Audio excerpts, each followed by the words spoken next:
Welcome back, everybody, to another Anti-Store Racing IMSA Series race. We're back for round 6, this time at Road Atlanta. We're about to go qualifying here in the GT3 class. I'm joined once again by Kirby. Nice to have you back with us. What are you looking forward to for today's race?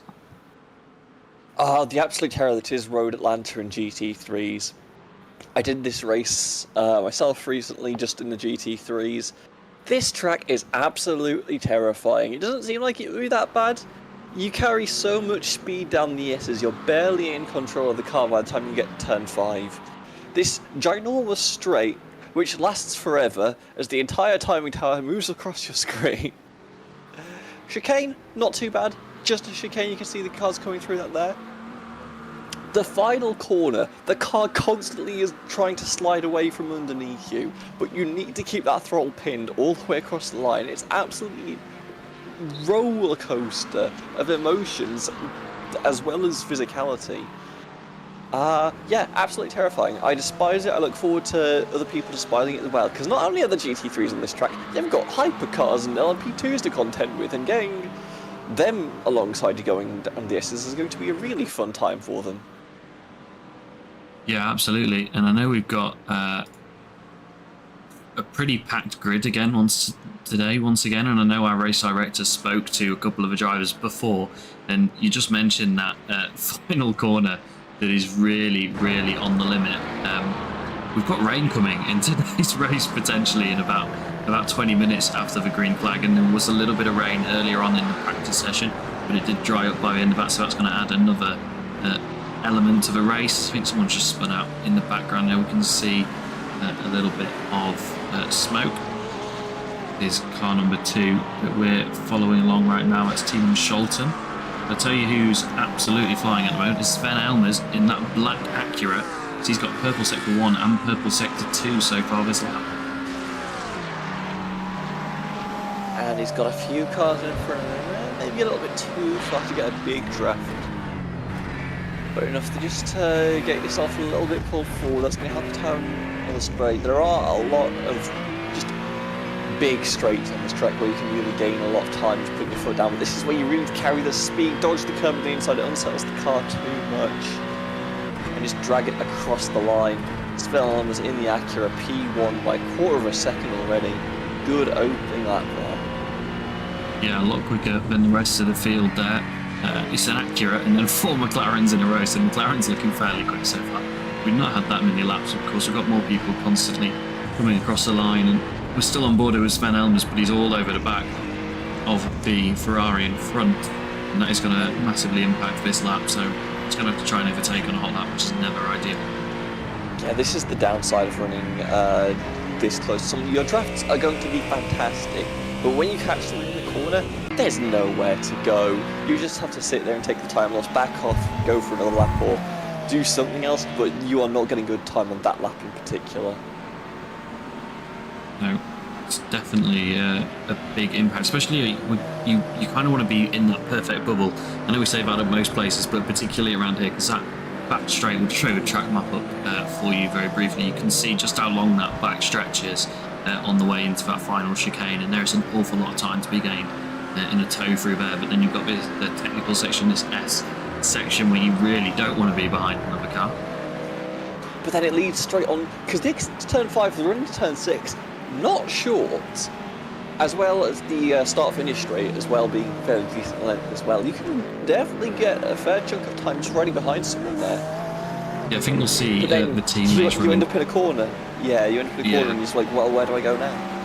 Yeah, I think we'll see the teammates that we've got in the series running together to try and achieve that slipstream effect and try and master that gap. At the moment, Oriel Falk has just gone quicker to be on provisional pole. That's a 1:18.236 now. Ignas Vincereschi is getting closer.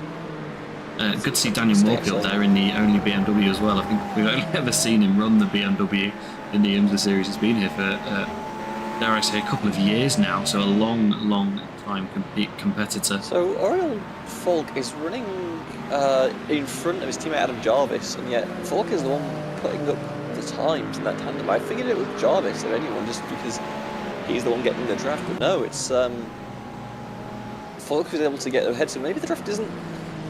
I'd surprised to say this, maybe you don't want to have to go, just, yeah, and you just take the lumps with the lack of draft, and just try and make your speed on corner exit, as opposed to just trying to punch a hole in the air. Yeah, like you say, I mean, we have seen Oriel be the quicker of those two guys over the season, but Adam is no slouch by any means. So you'd expect him to be a little bit closer than that. It is nice and tight at the top, though. Top 5 all within 3/10 of a second. Then we've got a bit of a gap for the rest of the field. Daniel Morphy goes quicker still to go to second place at the moment, so that's that BMW on the front row. Lots of quick lap times coming in. Massimiliano Legari just set that purple sector free. You can see on the screen, and that's probably why he's tucked up nicely in the toe of that DLR Acura in front of him. And that Mustang will be loving this. Then across the line, what's it going to be? I think that's going to move him a fair chunk up the board, is it? It's a yellow final sector, but still goes to P6, and maybe been hoping for a little bit more out of that lap. We've got some others about to start laps again. Sven Elmers just starting off another flyer and goes purple in the final sector, maximising that run down the start-finish straight. Lots of yellow on the board though at the moment. Ticking as well. Like if you toe now, you can maybe get the lap done in time. It's to be fair, only 1:20 flyer around here, so be too much down on time if you went in now, but you don't have to think about when you're going to come in and when you're going to come out very soon, because the clock is... I don't know why I'm going to 9 minutes. That we are going to 11, I think, but we're going still, to 11 that's minutes, not long. as is the... Yeah. So you're not in dire straits yet for timing, but you do need to be definitely planning your runs here. Got to bear in mind it's about a 1:20 flyer, so you're talking about a minute and a half to get from the pit lane exit to the start finish as well. Sven Elmers has gone purple in the second sector, but it's 2 yellows to accompany that so far this lap.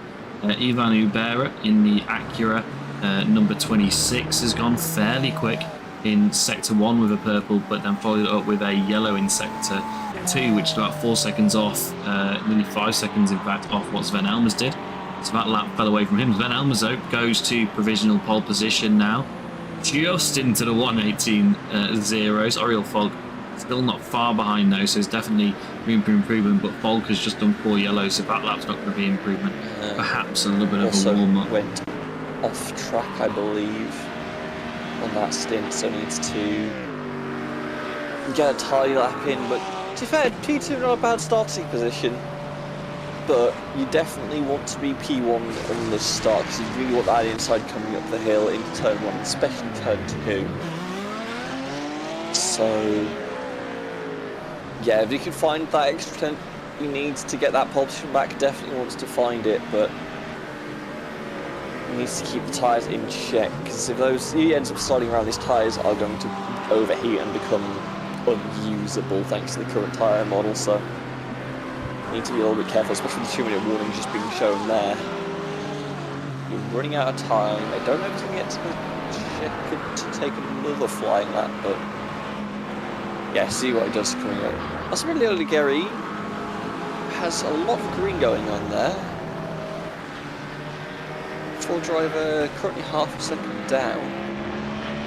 Oh, this has just set a purple sector 3 as well. Let's see what Legari did. We saw him be rapid earlier on. That yellow in that sector 3 is where he held the purple sector until this lap, and that lap time is good enough for P6.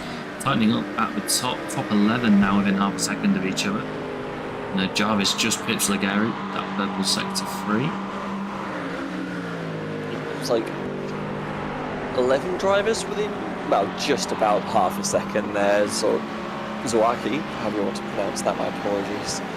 Just outside that half-second range. There's a bit of a gap, which is rather weird, but presumably that'll close up into when drivers take their final laps. Less than a minute to go now.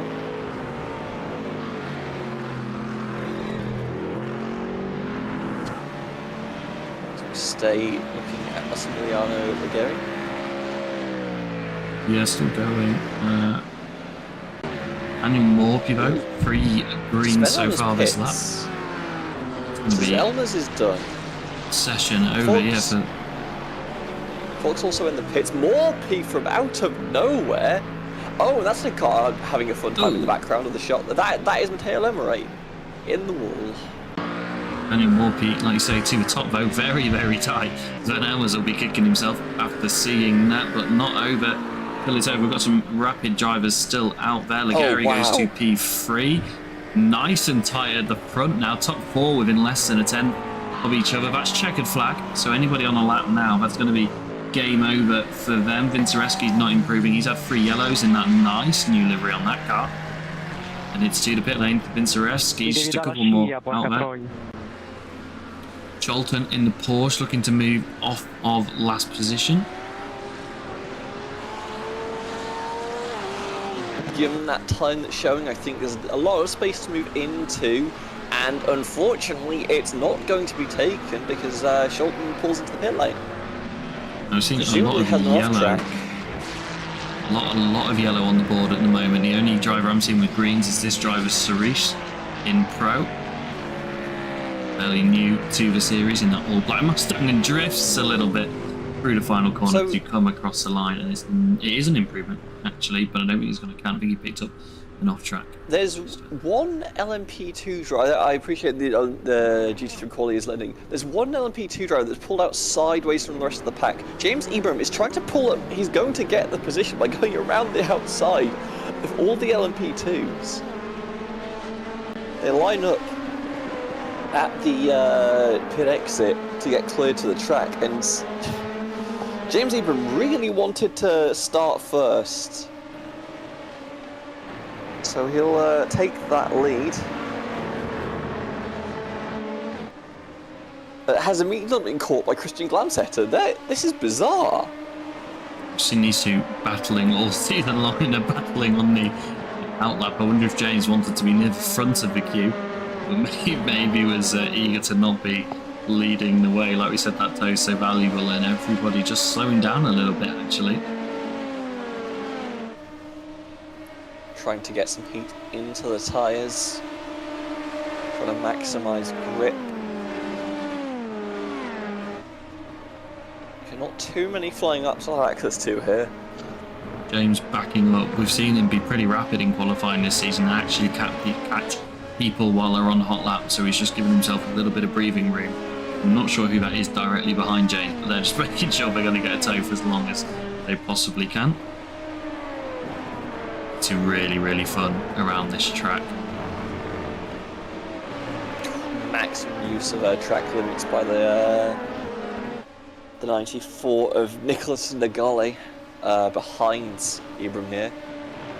I'm not sure that was on or off track, but right to the edge either way on that first corner, trying to carry as much speed up the hill as possible. Send it straight back down, run from through turn 5 all the way to the far end of the track. Slowed to basically a halt and then back up the gearbox. And then it's just a waiting game. Trying to find the apex of this little flick here, turn 9. And then how late on the brakes do you dare get? You don't want to overshoot this first corner, you can continue set up for the second. Bring the car over to the outside, carry the speed, probably a lot easier in the hypercars than it is the GT3s to carry speed through there. You have the downforce, and James even will get pole position from now. 11.5 on the board. So drivers filter through. No one really challenging that time in this early stages. Sebastian going purple in sector 1 now. That last lap from him not valid. But I think he did show momentarily, for me at least, purple in the final sector. Sebastian quicker so far than James in sector 1. Christian quicker than James in sector 2, so it's definitely not over.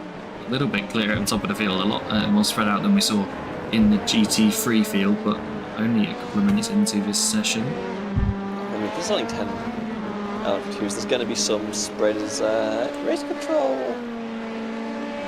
Just saying some GT3 drivers, hey, let's just give ourselves a bit of breathing room here, and just, give them a warning as well as Guardiola is how I was choosing to pronounce that, the 52 GT3. We've got a bit of smoke in front. Looks like there's a lockup for one of his cars in front. Christian goes to P2. Nagale goes to P1 now. That came out of nowhere. What can Seb do across the line? And it's only P4 with a slower final sector than he would have hoped for. This gap's tightening up already now. 3 drivers within 2 tenths. Still about half of the session to go for them.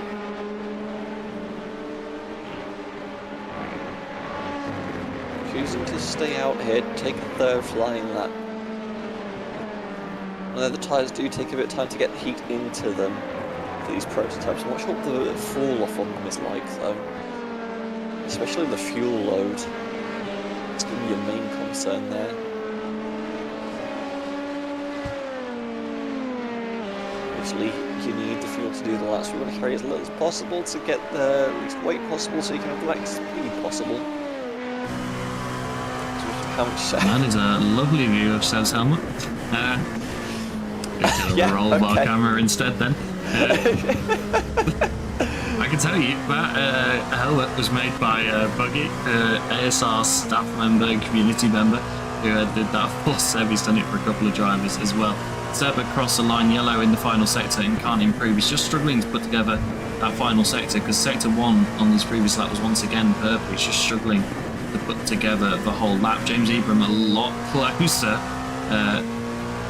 to Nagale.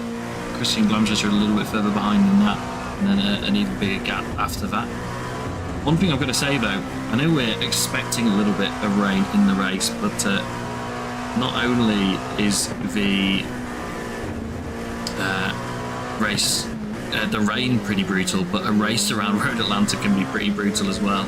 Traffic can be a bit of a menace around here, and you've got those S's where you can get just stuck behind someone for so long. Like, I did it in the GT3. The GT3s are known to be, shall we say, slow, or rather unpleasant to drive on tracks with big straights. I found myself worn out by the end of the race just because of how hard I was trying to throw the car. Like, this section in particular constantly had me on edge, trying to fight the car through here. Add traffic to the mix and I think I might have just had a stroke. So I don't envy these drivers for this race. I wish them the best. We'll see what goes on as we go here. I tell you what, I've got to give a bit of a shout out to Seb on this track. Me and him won the race, I can't remember what it's called, the MS charity race here one year in the GTE, which was an absolutely insane traffic race. We had a GTE and MX-5s and GT4s, I think. And as you can imagine, there's a bit of a crazy speed difference with those cars around here. So he knows how to manage the traffic.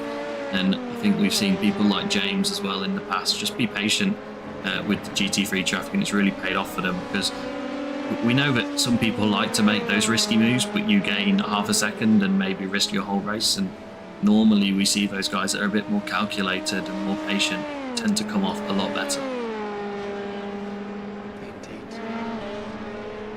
So, final few minutes of the LMP2 qualifying. Nagale still leads the field just 200ths ahead of James Ebram. Christian Glamsetter is at P3 right now. Nagale comes through for another lap, doesn't improve, neither does 7th place Casper Hu. James Ebram, I believe, is on an out lap. Melvin Gack, the possibility there to improve. Currently a little bit further down the order than they'd like to be. We can't find any improvement there. Ooh, that is a spinner Nicholas Nagale looping the car next to turn 5. So won't have an opportunity to improve that lap. He needs to toe sharpish because of he might be able to get an out lap going. Might honestly just stay on those tyres even if they are a bit bruised. getting the heat in them is going to be beneficial. So it's definitely one way to put a lot of heat in your tyres. Yes. For sure. As I said, right, these tyres do need a bit of time to warm up, and sometimes you can circumvent that. I just don't know if it's going to hurt the performance.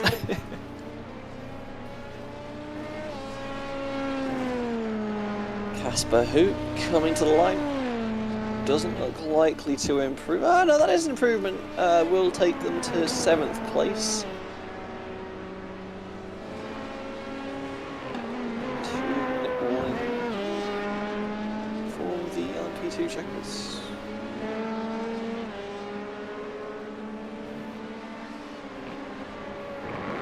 So now most cars, if not everyone, is back out on track, aren't they, James? Yeah. On his flyer now, he's gone green in sector 1. Can hook up the rest of the lap. Glamshed's a purple in the final sector though. Doesn't improve unfortunately, but he's still got pace in the car. That's probably the best place to go purple. That sector is the entirety of La Chicane basically, but if you can carry some speed for that final corner, it'll probably help your split there. It'll also set you up very nicely for the next lap. So potential then for Van der Druva to move up the grid 3/10 off for now. So could close up still.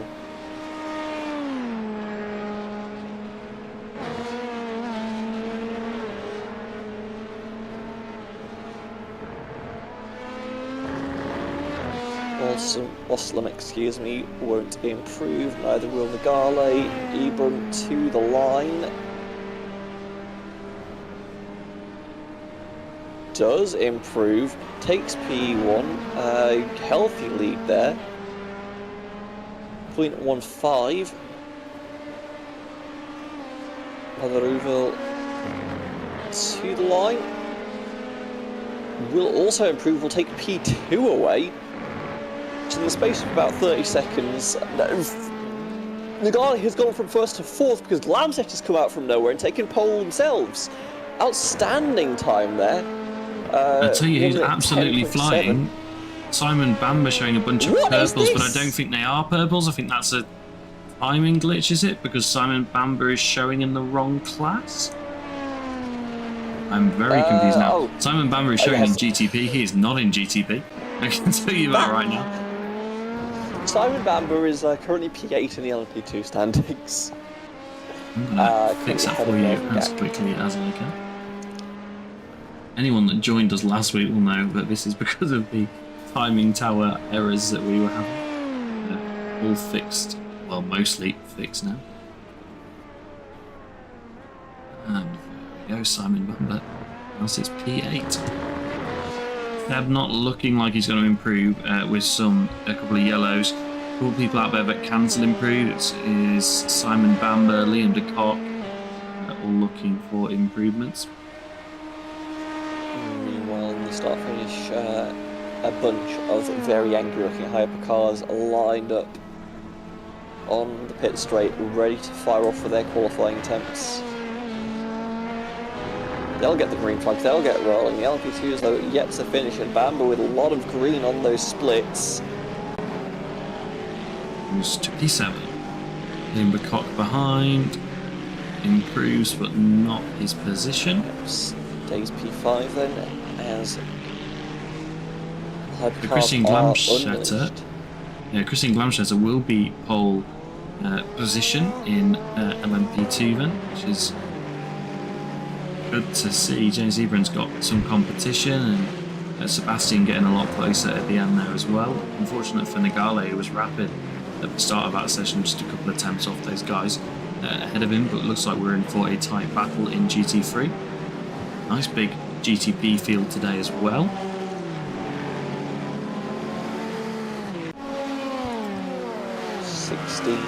GTPs, hypercars.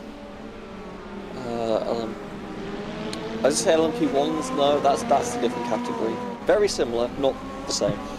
Either way, Davide Faro will lead them to the first lap and immediately pulls to the inside for reasons I don't quite Looks to understand. me like he was trying to weave and get a bit of tyre temp. I'm not quite sure.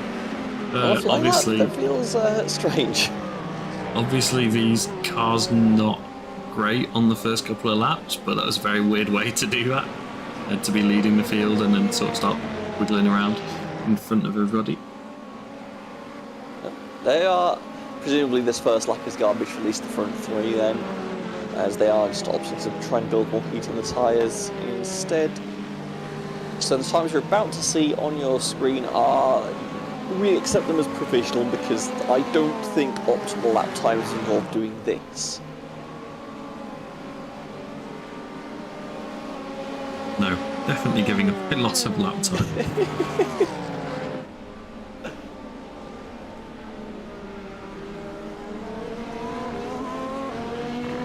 We're all used to seeing this by now, aren't we? Pretty much every week we get this where you have one guy who's really quick on the first lap because he's not doing the same as everyone else to get it in. But yeah, a 109, and that only puts him clear of the LMP2s by about a second, and not even all of these guys are going quicker than the LMP2s, so yeah, I think it's fairly safe to say these are not. I think Favara's put his foot down this time though, so this will be a flying lap. Preens, I think, has set a reasonable target time of a minute 8.6. See how close they can get then. Just go on board through turn 7 onto the straight. The waiting game. Even in these fast cars, it's still a long way to go. To dip past turn 9. How late do you want to go through the chicane? That's a little bit too late. And that is going to be an invalid lap time there for Varo, and that's a shame because that looked very promising. Looking quickest behind him is Alvaro Gutierrez, who will also off. So let's find another guy who's quick. That's Jean-Paul Seaman. Matthias Weiten as well goes quick as Jean-Paul Seaman, then beats his teammate to go 6 and a bit tenths clear of him. There are only 2 proper flyers, so we're looking, I reckon, by the end of the session to be in the low to mid 105s. So Seaman immediately toes after making the lap. So he's running short on fuel. Yeah, that was basically one flying lap. Well, one air quotes flying lap and one actual flying lap. So 2. And you see some of these other drivers going for their third in a row. Potentially trying to just go for the, okay, now I've got a lot of heat in the tyres, let's see if I can squeeze more lap time again. This is a fairly short lap compared to some tracks on the calendar.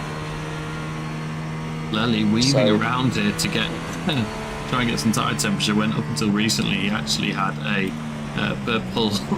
purple sector so far this lap, so it's interesting to see that he is still looking tyre temp. Favaro goes to second place. Lighting goes back up to second place after Favaro gets a clean lap in. Jeffrey Ross also with a purple sector. He's not showing on your time screen at the moment. Where does Lely go? That lap time must have been invalid. Nowhere. Yeah, I presume that's why they're going for the tyre warm, because then the lap wasn't going to count. So it's like, okay, might as well just get some more heat in the tyres and go again. And across the line for Jeffrey Ross to go P4 and then pulls over straight away.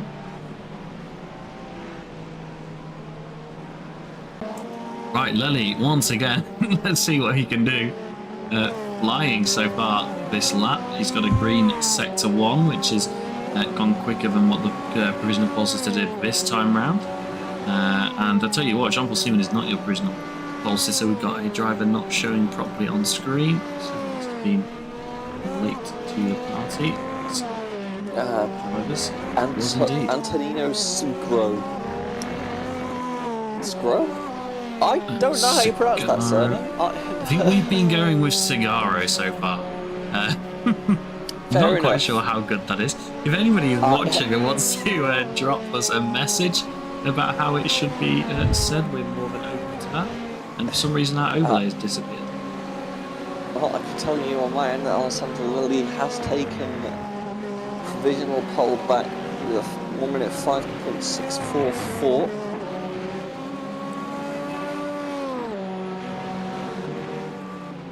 still... Yeah, we're just going to restart our overlay software because I suggest it shouldn't. 4.5 minutes left in the session.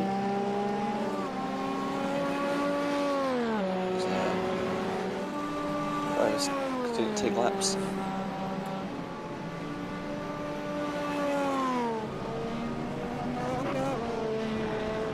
Look at that, the 992 of LSC, the Acura. Very pretty, comes across the final corner.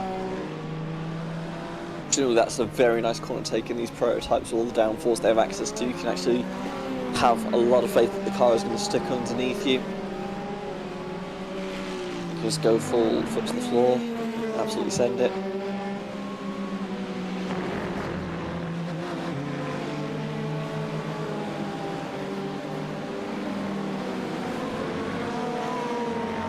Getting caught though, that is the Dado Favaro in the Acura, the 124, just go past there. Yeah, apologies everybody, I'm not sure what happened there. We added the missing driver to the screen. So,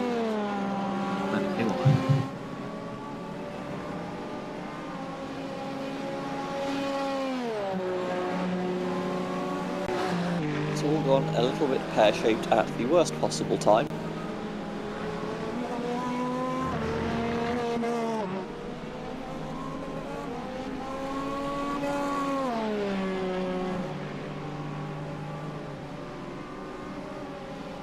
This looks to be an OBS issue. Oh, that's not good. Because if I put the link in the internet, it's working. Well, as we fight the gremlins that exist only in the mind of the open broadcasting software, Lely still leads Cigaro and Seaman, the Donk and the Whiten round out your top 5. All within 4/10, call it, the exact number. Ross, Favaro, Primo Gutierrez and Kukoven are top 10 as well. We have something on screen. It's not pretty, not correct, but it's there.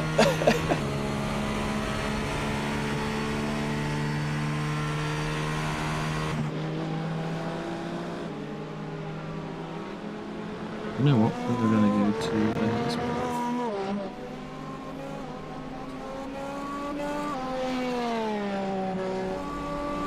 Kirby, I believe. No, you're still seeing the dodgy timing screen. This is lovely. Apologies, everyone, but Lily still sits on provisional pole position. Kirby's going to talk you through those timings where I try and fix whatever issues it is that we're having.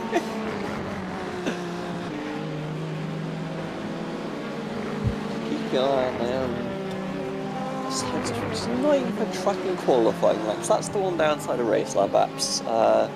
It's not very good at tracking other people's qualifying laps, which is normally a thing you care a lot about. Okay, everybody, I believe we are now fixed. Don't know what went wrong with the first overlay because I just made a new one with exactly the same link and exactly the same aspect ratio, and here we are. So, not sure what went wrong there. Cigario is currently P2. He just improved, but I don't think that moved his position up unless I'm mistaken. Davey van der Back had just said a purple final sector. But that lap time looked to be invalid because that lap time is not what's showing as his best lap time. Jeffrey Ross, I tell you what, is absolutely on it today. Davide Favaro up to P6 at the end there. They're looking to go even faster. 4 green segments in a row. Yellow should round it out, but probably no. Lost a lot of time in that final sector then to end up just 2 turns behind where they were. Final seconds now of before the checkered flag flies, I should say, for the GTPs. Vale won't improve, they'll stay 13th. Gutierrez has a opportunity to move forwards here. Doesn't look likely. No, just goes up 1 position to 9th place. Quinton Verdonk does not improve. Heister goes to P12. Favaro. Currently P6, not looking likely, but John Paul Seaman, Dutch League racing driver. He's pretty quick. I'm not sure if those purples fast. are proper purples, because that's a different... my other timing screen is not showing purples, but he is on a rapid lap either way. P4 needs 1100 to move up into P3. Finds enough of them. We'll take that P3. Not quite enough to dislodge Antonio Segaro, but we'll start inside second row. And that is last of the drivers. Waiting for Juan Vale to tow. There's our last car on the grid right now. Or on the track, excuse me. Yeah, so you've got your, three main pole position pole sitters there, which are Daniel Morphy in GT3, Christine Glamschatter in LMP2, Alessandro Lelli in GTP. Points, though, will go to Sven Elmers for pole position in GT3 AM. I tell you what, we didn't really mention this during the qualifying session, but Sven Elmers, an AM driver, is going to be on the front row of GT3 overall. That is a mega job, and that's going to give him a nice little bit of buffer in the race to the rest of the AM field. It's also going to really irritate the rest of the pro field as well, because now they've got a driver that isn't worth any points to get past. If they want a shot at Daniel Morphy, I believe Morphy's usually the one on the fuel numbers as well, so that's going to be a very hard pass to make on the track as well as in the pit lane. Warm-up drives coming out here, and this is where it gets fun, because now we're going to see what it's going to be like in faux race conditions. How do you get past these GT3s? That's not a rhetorical question, I'm asking the question. How do you do it? Gosh, with extreme difficulty. It Good is answer, I like by it. no means easy to get past these cars. And yeah, I mean, you gotta kind of just wait. When you're in the S's, you kind of just gotta wait. Unless you nail it on the exit, you've just gotta wait. That applies for GTP on LMP2 as well, to be honest. Fortunately, you tend to be able to outbrake anyone in a different class, which means they will be able to get a pass on their way into turn 1, but you don't really want to be running side by side. Daniel Morphy being the GT3 pole sitter to try and aim for a 10-second gap to the class ahead of you. And for all three classes, we ask that the front row is on or about the pit limiter speed, so it's basically running the pit limiter or trying to be running the pit limiter and have the right gaps until this front row reaches the start zone. That being said, I wish you all the best of luck and a lot of fun. Oh, yes, I see where we're going with that. Because so the overlay went walkies again, but no, it is just the practice results. Oh, good background there as James Ebram goes into the wall. Alessandro Lelli will be your overall pole sitter in the GTP category. You'll have Antonio Segaro alongside both drivers at Absolute Motorsports Aislith. Second row, we'll see John Paul Seaman for Dutch League Racing alongside Jeffrey Ross for Velocity Racing. Quinton Verdonk for Vulcan Motorsports and Davide Favaro joining for 07 Racing will be your third row. Behind them, Matthias Weich, another Dutch League Racing driver, will be alongside Davy van der Wacker.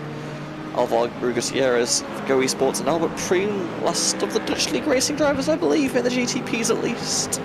We'll start P10. Etten Kooijhoven is going to be P11, Panto Avale P12, Marnix Heister for Dutch Sim Racing Team. I think that's different to DLR in P13, Carlos Pons P14, Vincent van der Meulenbroek and Pete Preens are your final two drivers. In LMP2, we have Christian Glamschatter on pole position, James Ebram P2, Sebastian van der Heuvel coming in P3. Nico Nagale in P4, Liam de Kock P5, Evan Walsham in P6, Simon Bamber P7 for Effect Simulations, Casper Hu for Velotti Racing Jr. in P8, Melvin Gack P9, Andy Yeager in P10 with no time set. Then we'll do GC3 all as one. But we need to start from pole position, and that was Daniel Morphy in the BMW.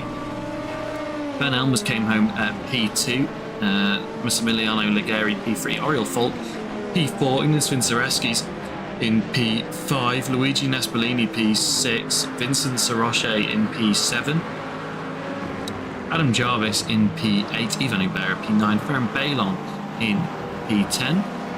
Click along for yet another page. Norzagani in P11, Nicole Monti P12, Brown Cran P13, Robert Kovac P14, Mick Sayan in P15, Anthony Krantz P16, Jesus Jimenez in P17, Matteo Lemry P18, Quinton Bossi Sivo in P19, and Giovanni Gargiulo, he's new, and that's why I can't pronounce that name, in P20. And it goes on, just one more driver, Timon Scholten in P21.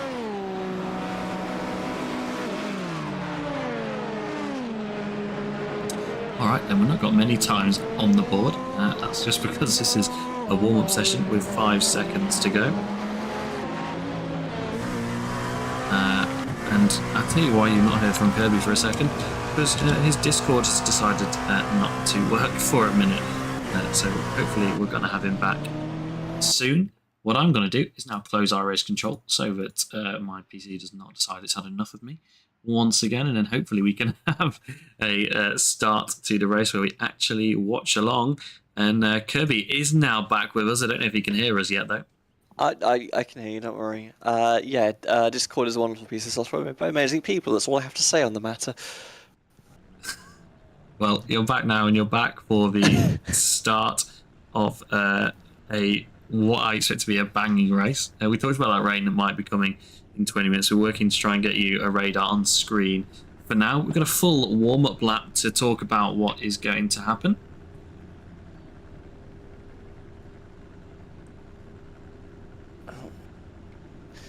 It shouldn't be too bad for the opening laps. It'll just be your normal side-by-side. You want to get it sorted by the time you probably get past turn 3. You don't want to be going side-by-side through the S's. So that's not long to really get argy-bargy with people.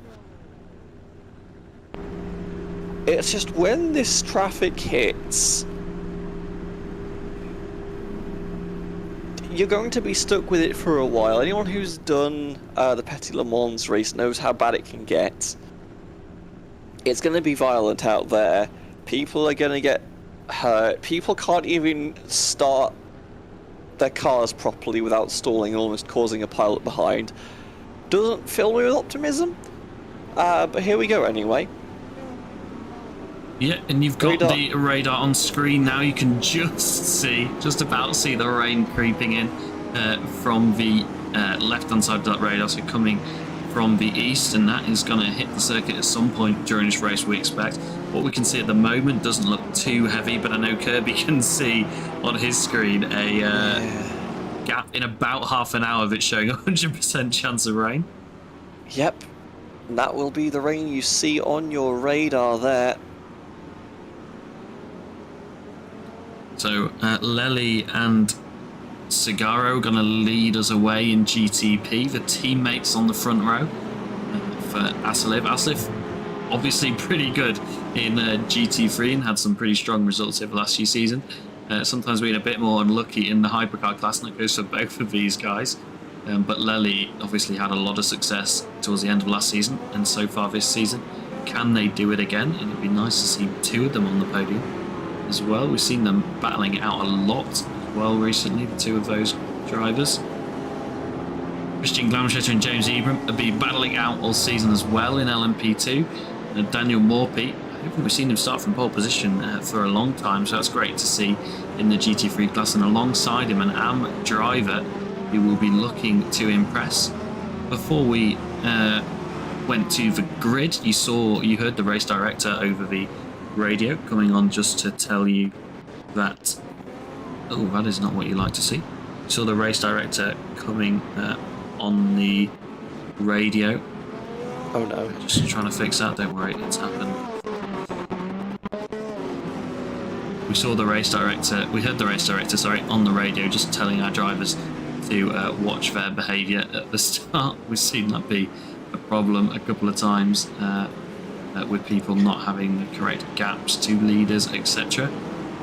We are hoping that that is going to now be sorted out. Everyone knows the procedure. You expect it to be on the pit limiter if you're on the front row from a certain time. That feels stacked up. They are tight formed here, coming through turn 12. They aren't quite aligned. iRacing gives the green. Someone's giving a shove.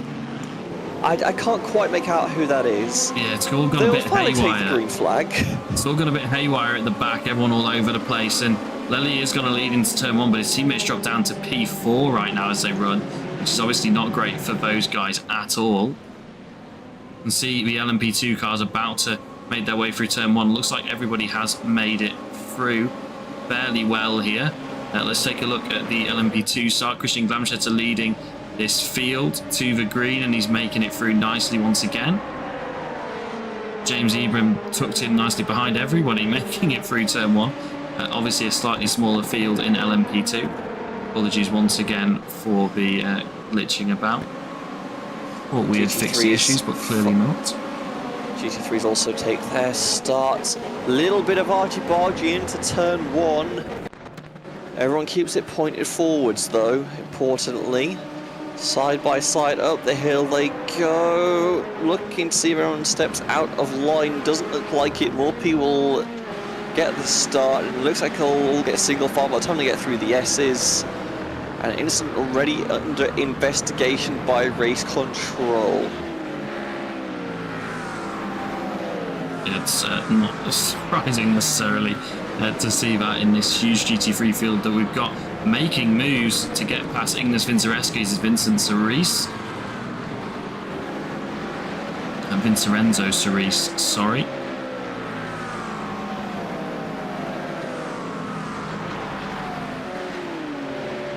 Alright, I believe now we've made it past the green. Everything should settle down a little bit. It's just when there's a million cars overtaking each other, as I say that. Nope. See, opposite. It's just not happy. It's just not happy at all.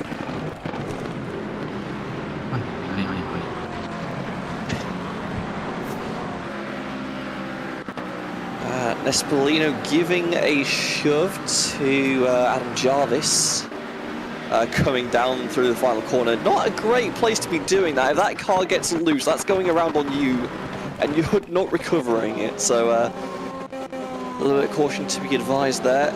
So we try and get a look at Jean-Paul Seaman. I'm trying to limit anything that's going on in the background. What I'm going to do is we're just going to have to turn off the weather radar momentarily. And free up a bit of CPU space, and there we go. Oh, Sven Elmer's sideways on the track. Oh, huge hit the GT3s. Another car's gone around. Nicolas Monti. Nicola Monti ahead, getting caught up in that traffic. And we knew this was going. Oh, it's not even going to be in traffic, is it? It's going to be before the GTPs even get to them, and that's unfortunate. Yeah. Oh, yeah. Huge problem, and that's a Dutch League Racing driver gone around, Tierman Scholten. GT3's looped on the exit of 7. So Segaro back up into P3. He's now on the hunt for the driver we're watching now, Jean-Paul Seaman, and he's now under attack as well from behind with Quinton Beton. He's going to try and go around the outside. Deep side cut by there. side here, and we're going to GT3 off ahead. But keeps it pointing in the right direction. Fortunately, multiple incidents under investigation by race control. Oh, Preem, what the hell was that? I have seen something quite honestly barbaric, and I don't know if I want you to replay it, but we're going to anyway. Yeah. That rejoin, is that what we're talking about? It's not ideal. Yep.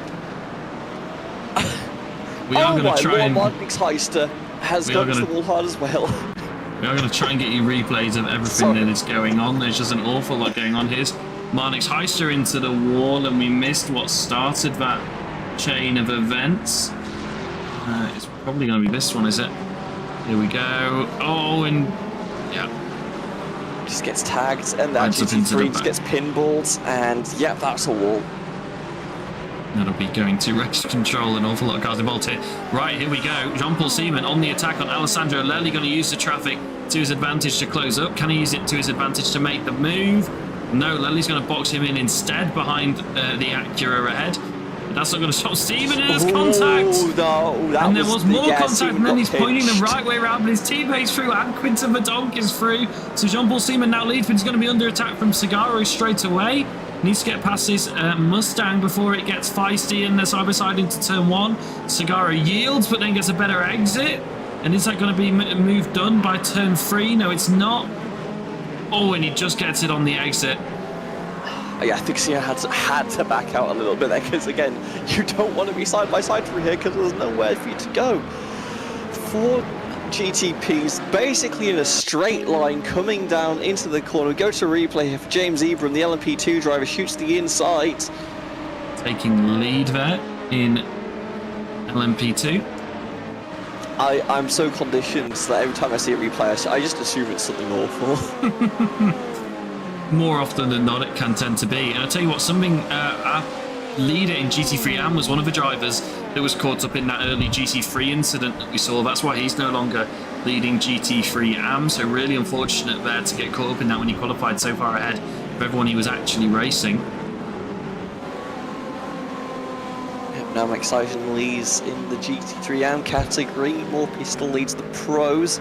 Ebram still leads the LP2s. Antonio Cigaro, though, has taken the lead of the hypercars. This is why Matej Vajten is so far back on the field. Oh no, this is not going to end well, is it? He's the lead Cadillac in this pack as they make their way into the chicane. And contact there, and that just... Oh! I think the car just got unsettled. Very, very bizarre incident, yeah. I don't mind him not holding the brakes there, because I think holding the brakes is more like a cause. Now Glamsetter in the wall front stretch.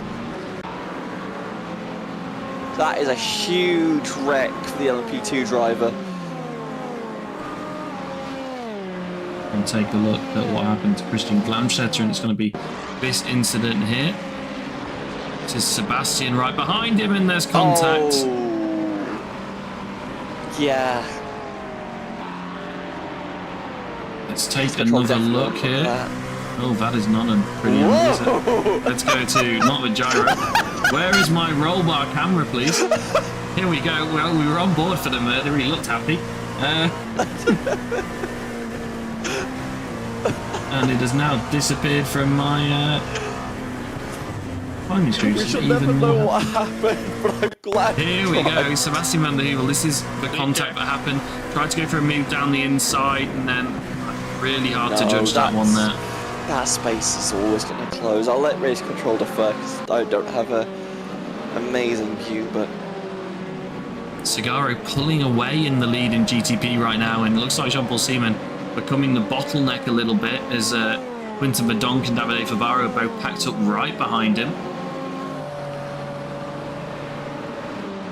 Nico Nagali right on the back of Sebastian van der Heuvel as well. We're going to go and switch the timing screen up a little bit. We're going to get rid of the car logos and go to intervals for you, just to make it a little bit easier to work out how far ahead everybody is.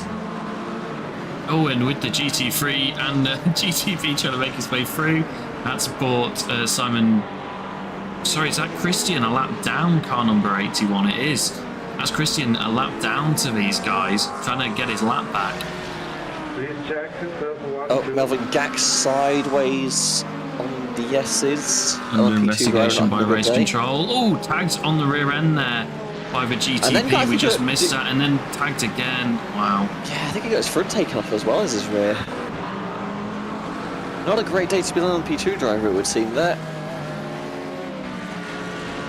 No, not at all. Sebastian's built up a little bit more of a gap. Let's take a look at some of our close GT3 battles we've got right now. This is our closest one on track between Bram and that's not a great angle for showing this battle. Bram and just behind him Granta for second place in GT3 AM. Real opportunity here with Sven Elmers and a couple of the other quick guys in GT3 am struggling today for some of the other drivers to score some big points. Freeway battle into turn 1 in GTP. Jeffrey Ross in the middle, Alessandro Lelli ahead, and Alvaro Gutierrez behind in the Ferrari. Matteo Lemre hard in the wall. Another incident here between Casper Hu and Matteo Lemre, and we said you've got to wait in the S's to get by, and Casper Hu did not want to wait. Matteo Lemre was competing potentially for the podium with the pace he had. That's going to be under investigation by race control. We're seeing a lot more incidents. Results file through right now, but we don't unfortunately have time to keep you updated on that currently. As far as I've seen, a lot of racing incidents have been handed out. I haven't seen a major penalty yet. Still could be one in the wings. I'm waiting for a ruling free safe showing on one driver. Anyway, that is a wounded race car in front of Ross, who I'd say might struggle to get through there, but the GT3 takes evasive action of their own, doing Espolino, excuse me. Keep mispronouncing his surname, I apologise. Not mean to watch. This is what happened to Pete Preens on the pit lane exit. Cold tyres stuck behind the GT3. Lot of space in front though. Oh, just pulls off the road. Matteo Lemre, no, that's not Lemre, that's Sven Elmers, I guess, in the 3-1. Yeah, drive-through penalty for not holding the brakes after a spin.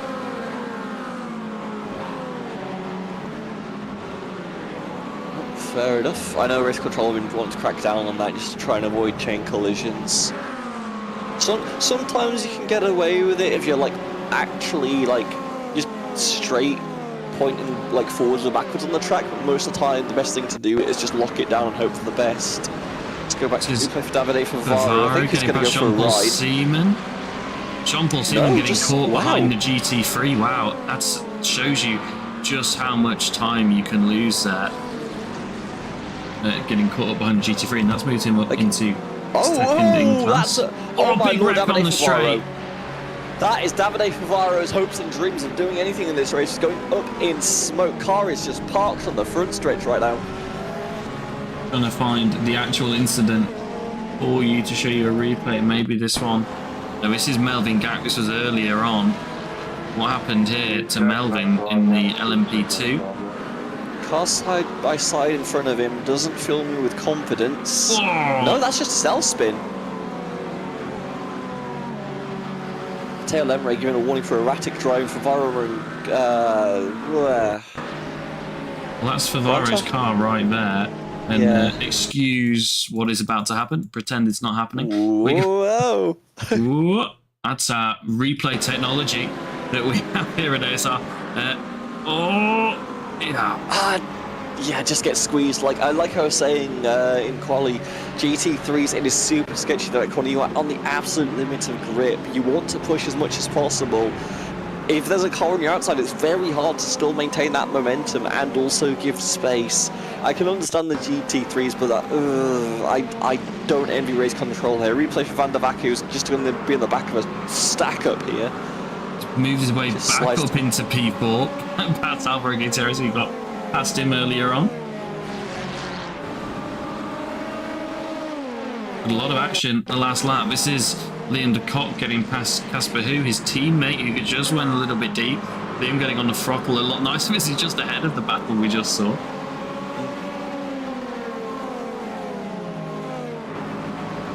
Oh my goodness, they do just passes do just not stop.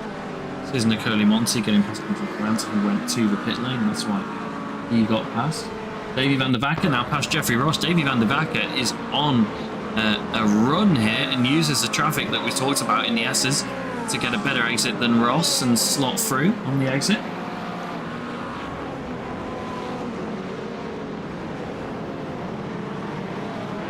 So it looks like everything might be temporarily calming down as we go back to live images 15 minutes into this race. Don't tempt it. Don't tempt it. Oh no, I'm fully tempted because I know what's happening in 15 minutes. There is a band of rain. It is a small band of rain. I don't know how hard it's going to be when it gets to the track. Apologies, we don't have that radar for you. Because But, yeah. it was killing the stream. Yeah. Maybe the CPU needs upgrading, who knows. Oh, that's a huge stack of GT3s that they're having to fight their way through. That is a bottleneck and a half. And this is for second place now. Davy van der Backer is on a flipping run because he is on the back right now of Alessandro Lelli. He's trying to get back into P2 overall. This is going to be a huge run. You got the GT3 for the draft there, but they're going to pull out. You're going to hit that massive air rush, but Van der Back is still going to have the run. Tries to cover that, and Van der Back is forcing the issue. That's brave. That's not going to get stopped, and it doesn't. Across the grass he goes. He's going to serve a slowdown. He's going to lose all that progress he just made. Hopefully, for his sake, he can stick in P3, but I don't think that's going to work. It's going to be down to P4, and I think as soon as we saw him get on the brakes, we knew that wasn't going to happen. No heroics into sector 4, please. That was the set of a life. If he's got on the brakes there, I think that move was on. Unfortunately, he just tried to get a little bit too late there. No grip on that outside as it stands, and yeah, the car just goes flying straight through. Replay between Zubera getting past Nicoli Monti round the outside. Nicely done. Yeah. Pro driver on Am driver though, would expect that. I tell you what, it's cost Davy van der Backer some position, but he's still all over the back of these cars. I think we're going to see him do another move into the chicane this time. Maybe going to be on the brakes a little bit earlier this time though.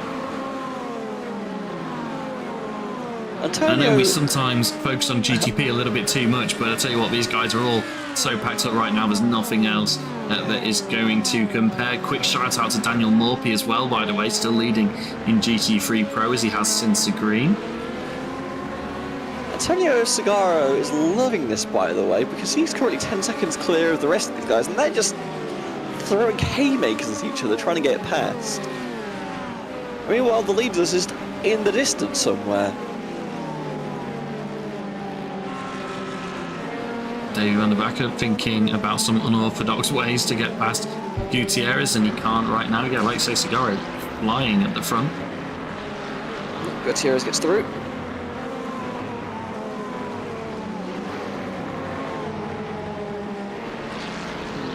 So Davide Fabaro bunched up with these guys just behind as well, but obviously a lap down, so he needs to be careful not to get too involved. He will have a blue flag, so of course, so he won't be able to get involved unless he can clear them very, very quickly. I doubt that's going to happen, given how close this field is.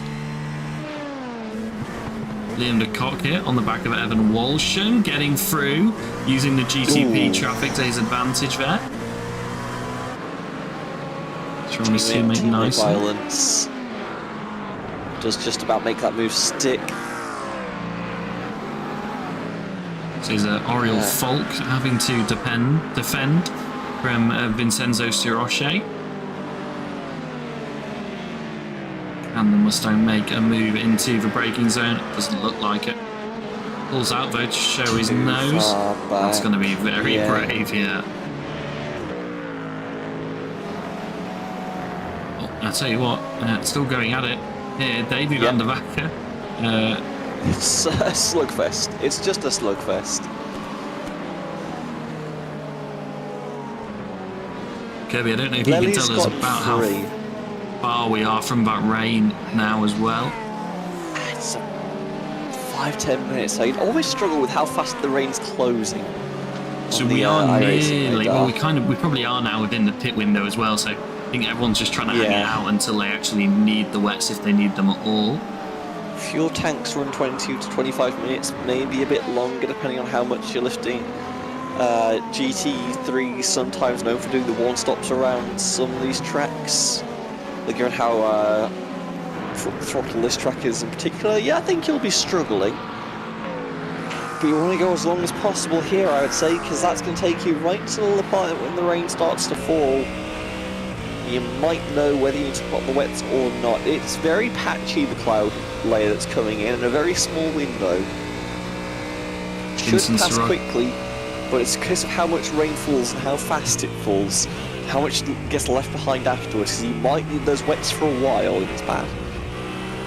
It's about to say Siroshi closer than he's been, but Jarvis very strong Sorry, that's not Jarvis in front. That's Oriel Falk in front, teammate of Adam Jarvis. Very, very confident on the brakes.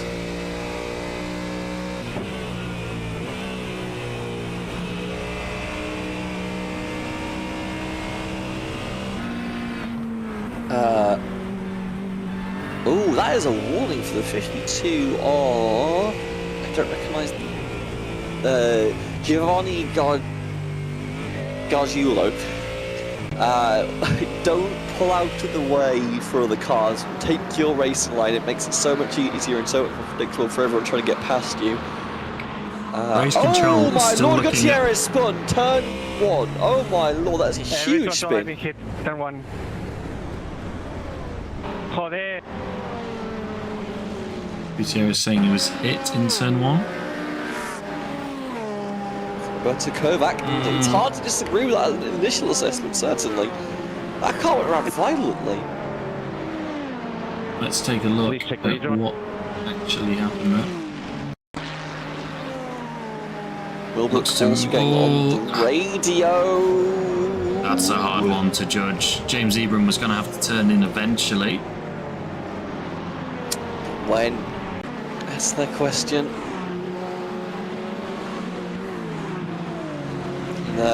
We will not be answering it. It'll be left to race control to decide because Lord knows I don't want to get involved with that tonight. Albert Preem and Matthias Viter are a little bit down the order, but they're not going to stop that from giving us some entertainment further down the order in GTP. Preem was just caught up behind some traffic though, Ben has dropped him off the back of these guys a little bit. Ayrton Koikhoven is flying at the moment all over the back of David van der Backer, who was the quickest man on the track a couple of laps ago and moving up the order rapidly until he had that lock up in the chicane. A little bit later and passing that GT3 would have been very sketchy. That GT3 needs to turn in at some point to make that corner through the S's. Just in the nick of time, gets to the inside, makes it clear where the car's going, and won't get the move stuck. Helps continue to give the chase. About a second now to Van der Backer, but has a lot of pressure behind. That is a what lap car is that? car, I believe, for Monty on the radio, but not saying anything. I think that might have been a misfire. Preem and Viten at it again into turn 1. That's not turn 1, sorry, that's the end of the sort of second straight, isn't it? The double 90-degree right-hander. Turn 6, there you go. Ooh. White given a 20-second penalty for not holding brakes, causing a collision. Shout out to race control there. That's from lap 3. We're on lap 19 now at the front. This is road Atlanta. The traffic is absolute hell around here, as we've lead us proven. to the pit lane as well. I don't think we've got rain yet, have we, Kirby? So It's that's not a gamble on the that they're Zoom. never going to need the wets, I think, really. Yeah, that's. I would have tried to stay out as long as you dare. Just I think 22 minutes is quite a long time, though, for the GTP cars around a track that's so full throttle. seeming small, a little bit outburst on the radio there. I want race control to look at something.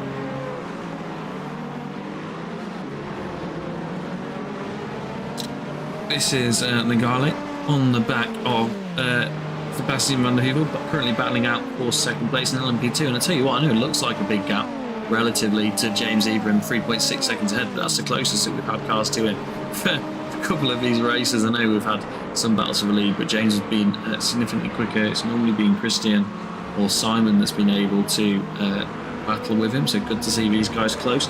And with the rain coming, 3 seconds quickly becomes 0 if you hit a puddle in the wrong place. Very not happy with something that's going on, yeah. That's Van der Backer, excuse me. Jean-Paul Seaman now out in the lead. Is that because he is yet to stop? He is... Well, no, he stopped earlier on. So why have we got Lely so far back? What's happened there? Well, Ellie Lely and Segura a long way back. What's that about? given like Seaman pitted on lap 10, so I'm not sure what that is. I think that might have been for damage. Vanderwacker's got a black flag. Okay, but Verdonk pitted yet then? Yeah, Verdonk pitted lap 8 though, and Mathias Weisen pitted lap 3, right? That's why these guys are so far ahead. The Cigaro, no, it is still leading, yeah, in P4. We're pitted on lap 19, and our pitters on lap 20 were Davy van der Wacker and backwards. Okay, Van der Wacker just on the radio, not happy about something. Oh my lord! Van der Heuvel just got turned. There is no other way to explain that. Drives straight into the back of the other car there, Nagale, at least from that angle. Van der Heuvel comes into the pits. Well, at least it would have been near his pit window. Was Sebastian maybe coming into the pit lane anyway? Really, really hard. I think he was trying to pit, but okay. I refuse to speak. If I speak, I'm in big trouble. Gutierrez and Albert Preem battling it out here. Down the order a little bit, but Preem on the same pit strategy on the brakes. as Gutierrez. Oh, that's so rain. distracted. That's a lot of rain in the final couple of corners there. Oh. So normally what happens is you get a little bit of the light blue rain before you get the heavy stuff. No, there's a strong green patch that's just about to hit the that is turn 12th final corner. Why you got a penalty? Van der Wacker has a penalty. Speeding in the pit lane. Okay, then I'm not going to remove it, sorry. You shouldn't have sped. We've got a couple of drivers out there on wets. That's Carlos Ponce. In fact, we should be able to throw the tyres up on the screen for you. Already out of the pits. We do, but we've lost The pit so lane the pit lane ends where the green cones are, and you've switched the pit limiter off where the end of the yellow line is. Okay, wet runners are Carlos Ponce, Juan Valley, Alvaro Gutierrez, James Ibram, Nico Nagale in LMP2. What did Seb go on to after he had to do that kind of emergency pit stop? He went on to the wets as well. A couple of the GT3 cars onto wets as well. But not everyone in GT3, interestingly. A lot of hypercars still on slicks as well. Quinton Verdonk, who is not who's shown on the screen. This is Quinton Verdonk here. Quinton Verdonk, the first runner on those wet tyres. Yeah, let's see. I think he's just done a pit stop actually. First sector one was 48 seconds. Well, like the first few laps for these, the dry tyre runs aren't going to be too bad, but once this rain starts to build, that's when it gets really troublesome. It's only hard, the hard rain is only hitting the back end of the track now. So the GTP leaders are about 4 seconds off their fastest laps now, 3 or 4 seconds, depending on the car. So they're definitely feeling it. And that's still going to get worse in the short people time. like Jean-Paul Seaman and Mathias Weisen, who did that earlier stop. If everybody now has to go to the wets, they'll actually jump all of the people that pitted. And do you know what?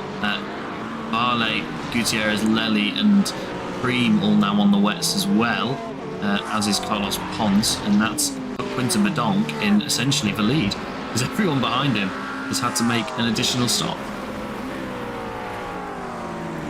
So congratulations, Quinton Verdonk. You've inherited the lead, as I see it anyway, through a different tyre strategy to everyone else. I think we're going to see Jean-Paul Seaman and Mathias Weisen in soon, surely, as well, because they're going to gain an awful lot of positions from that advantage. Otherwise, they were going to be doing an extra pit stop compared to everyone else, I think, to make the full race distance. But Kirby, I'm just looking at your radar. Melvin Gack has missed the pit entry, unfortunately. Just about gets it down the track, but yeah, that's what you got to be careful of if you're on the slicks trying to pit for wets. You got to make sure you actually make pit entry. This has also put Davide Fabaro back in the mix a little bit more, but on the dry tyres, unfortunately for him, which is not ideal. So yeah, a couple of guys from the front now into the pits, Seaman and Weisen into the pits, Ross and Koikoven, they're still going to try and hang it out. But yeah, some of these guys, it's going to cost them an awful lot. So let's see where Quinton Verdonk... Oh, and off for track 2 of our dry runners. Oh, no, it's not even a dry runner, is it? Oh, no, these are our dry runners. Van der Wielenbroek and Davide Favaro. Favaro into the pit lane just makes it in. So sketchy trying to get on. Especially because, like, the pit entry doesn't get a run, right? You only come in if you use pit, and you're only doing that once or twice. I was a slight bit wrong about Quinton Verdonk, because Jean-Paul Seaman is now your race leader on the wet tyres. And we'll be closing in as well. The rain has already started to pass as Simon Bamber's going lawn mowing. Bamber's still on the dry tyres. Yeah. Trying to hang it on. Like you say, a lot of the track is okay. I tell you what, I thought we were in a small patch of rain. Doesn't look like we actually are we? Well, the rain has just about cleared the start end of the track. Tell you what, Jeffrey It's Ross still going to be on the far end for a while, though.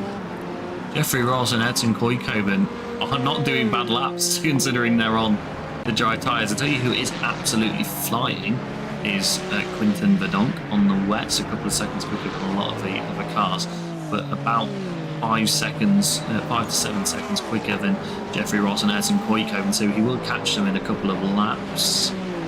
Still alive, about 3 or 4 laps. Let me see what Jean-Paul Seaman's true wet tyre pace is as well in the Acura.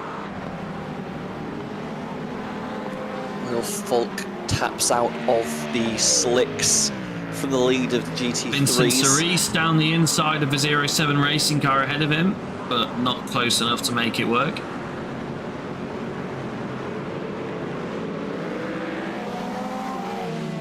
I thought the slicks were going to bring, the weather was going to bring mayhem, but it looks like everyone's just minding their manners for now. Segaro defending the inside from Carlos Ponce, who's trying to make his way past in the Ferrari.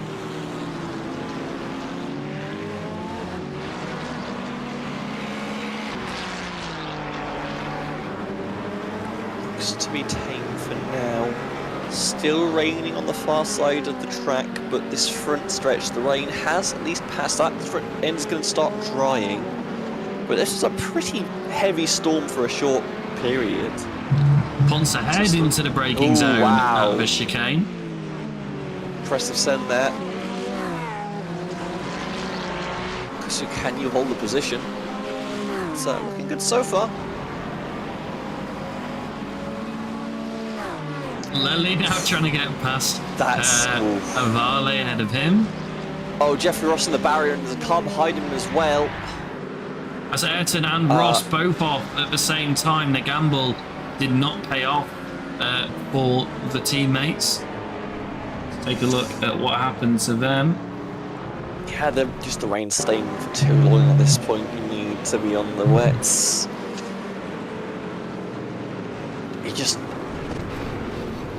There's a corner, you need to turn at some point, and the car just refused. And the front bumper really had enough there.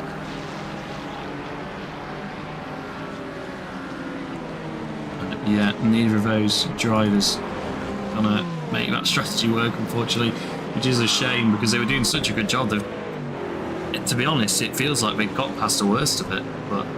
Oh, and Hubert has joined them as well. GT3 driver running the slicks has just found the wall. Looks to be able to continue for now. Nope, they're going to. So, Jean-Paul Seaman, now your leader. Matthijs Buyten recovered to P2, but he does have, is it a 20-second penalty?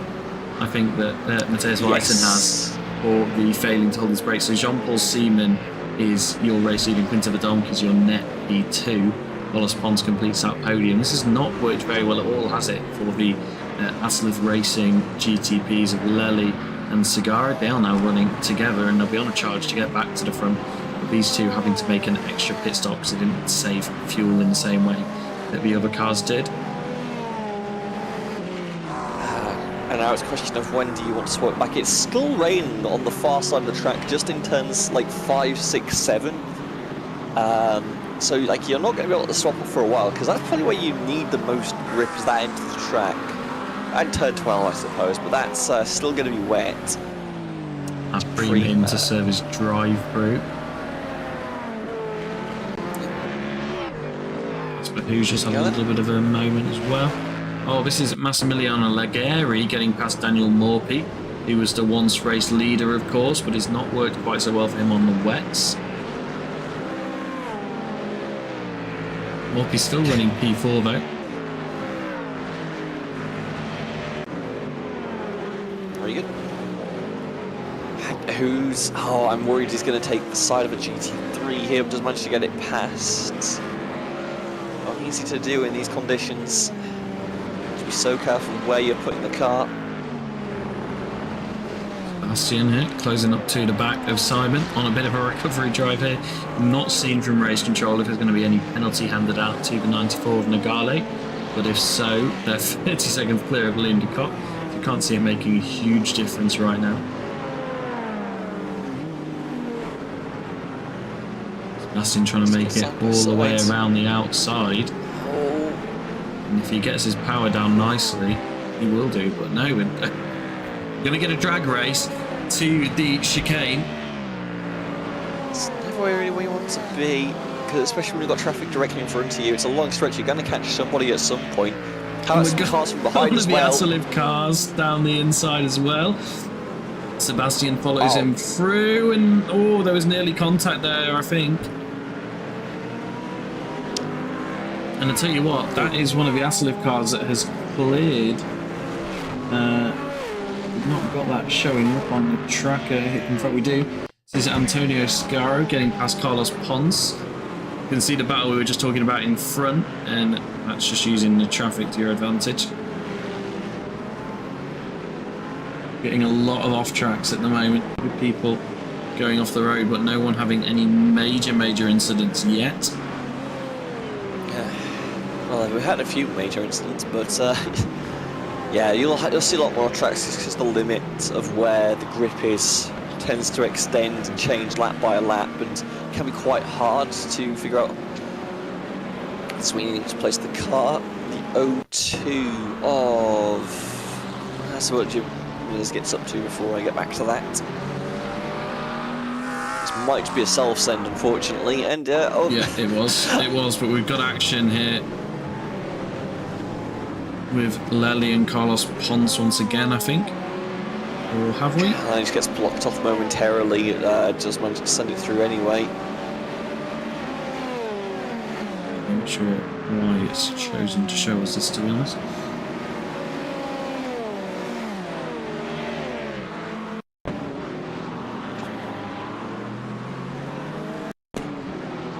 think there's something happening on Carlos Ponce's tracker because he's dropping down the order, so I think Ponce's just had to tow or something like that. I'm not sure what's happened.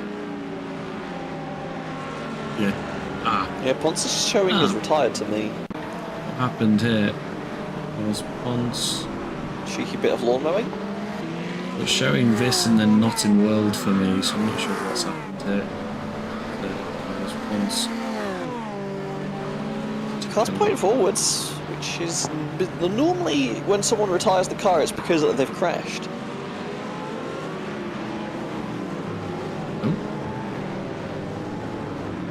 I think his internet died. That's unfortunate. Not much to say about that then. Daniel Morphy's not been having a great day since the rain came in, now running P5 in class because he's trying to stick it out on the dries. About to be P6, so you can see Vince Rezki's there just picking it as inside and will get essentially flagged through. Still on the slicks, bizarrely. He's still doing better position-wise than he would be if he'd made an extra pit stop, but I don't know how long that's going to last with the amount of time he's losing per lap. I thought the round was going to go away soon. No, it's staying. It's still very much on the radar here. Might start to ease off in the next few minutes, but no, it's still going to build. It's back to covering the entire track as well, so it looks like it's going to be wet to the end, if I had to guess. And yeah, it's just a really unfortunate place to be if you're on slicks at this point, because you're really just going to hemorrhage lap time. You're seeing race control is calming down a little bit on track relatively, so they're hammering their way through. some of these incidents. Had the early flood of them, and they sort of Daniel eased off. Morpy's come to the pit lane now, though. I'm surprised he was able to hold out for that long, but no, you couldn't stay on slicks for that long. I think he knows now at least he can get to the end, so he can put wets on and get to the end. But obviously, it's not going to work for him if it dries out. No, I don't think it. If it dries out, it won't dry out enough. I don't think. Every time we've seen a drying track, it's been maybe optimally faster to drive on slicks towards the end, but everyone just ends up making a mistake because they have to get out of line at some point to let someone past or get past someone, and it's taking them out of contention. So now, I think at this point say, it's going to be to the end situation. What do we say about James Ibram's lead? Only 3 seconds when the rain came in, that could become 0, and that's exactly what's happened. Nico Nagale, new to the series, has caught right up to the back of James Ibram. I know he's just got separated a little bit by the GT3 traffic, but given the pace that he's had the last few laps, should catch up to him nice and quickly again. We're going to get a battle for the lead. Although we are expecting a penalty to come potentially for Nagale. I'm now tuned into race control. The only penalties that I'm seeing are for Matteo Lemre, Tim Scholten, who's essentially out of the race, I believe. And Matteo Lemre 5 seconds and Matthias Weiss 20 seconds. Nagale's hounding the rear bumper of Ibram here. Not going to make him move this time, but you have to believe something's going to be set up for these, the final chicane, excuse me. That is going to be such plenty of time to build a run, get alongside. It's just going to be the case of how brave do you feel on the brakes in these conditions. End of the rain is coming. I give it another lap and it'll stop raining and the track will start to slowly dry out again, but right now it is very moist in the descent to the inside, and Nagale does not end up committing to the move to slots back in line, but has shown the bumper this time. Still gets a better run through the chicane somehow. He's just got so much grip. He knows what he's doing in the rain. Surely he's going to go for a move down the inside here. No thinks better of it. Please check the last corner. Whoa! Whoa! Nagale around in turn 1. Gets going now, but he's lost an awful lot of time with that incident. About 8 seconds back now. Sebastian van der Heuvel on the radio as well. What's happened here?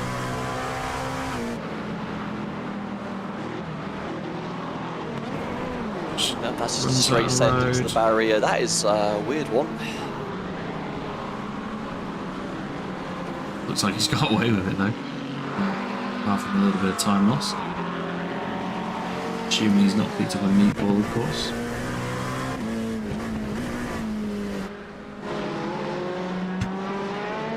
And Nagale 7 seconds back now. Still once again closing on James Ibram. Calamonte keeps getting on the button and then not saying anything. I wonder what's going on now. What's happened to Davide Favaro?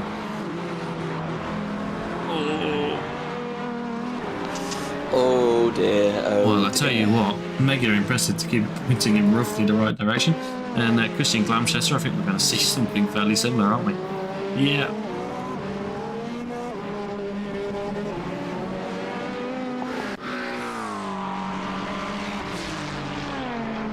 So Nagale, after that incident earlier, still maintained second position, but now 7 seconds back off the back of James Ibram. Lots of space to recover still, and running out of time to do it.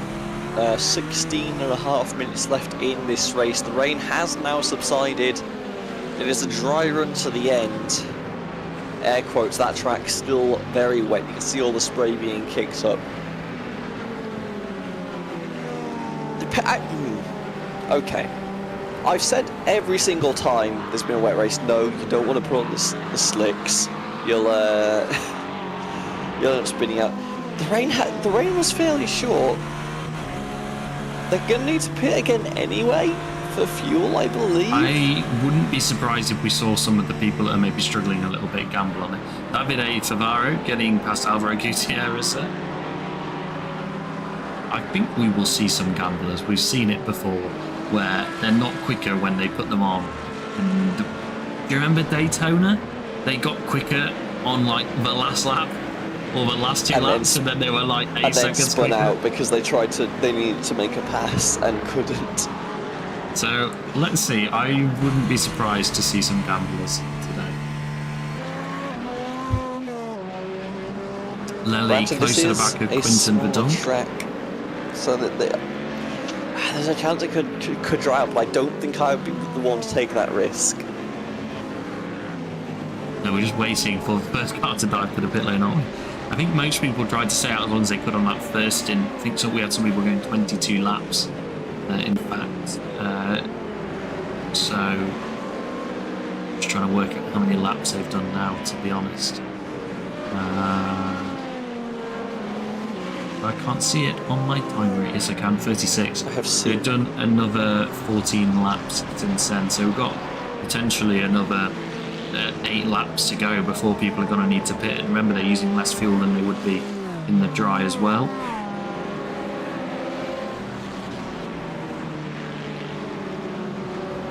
A lot of black flags being held as well. Check. Gary. GT3 drivers lost 2 positions on track there. Not sure what happened, but Ligeri, he's been off the road. Let's take a look what happened. Oh, he's already off that. Yeah, that's a car that's already had a moment. Let's go. You have a moment, or does he have a moment forced upon him? That's the car. That moment was forced upon him. Very hard to see. It looked like the GTP was already alongside, but I'm not really sure that's where a GTP should be sticking their nose. Yeah, to be honest. that side by side in the S's, I have gone on about that, and I don't think you want to be there in any aspect. Yeah, it's definitely not something that race control are very keen on, is it? I don't know what race control's opinion is. Mine is it's just a foolish thing to do because you end up with situations like that. Either way. Juan Avale and Davide Favaro are in, by the way. Avale picking up a black flag, though, on the way in, unfortunately. I believe that might have been to serve. I don't know. Is he going on to set tyres? I can't tell. My overlays are having a moment. Laps since pit are showing for me 0 laps. He's still showing on the wet tyre. Davide Favaro. With that fuel number, you might as well pit. I don't know. I don't know if it's a drive-through he's trying to serve, though. Either way. I see what you mean, yeah. What does Favaro do? Favaro stays on the wets.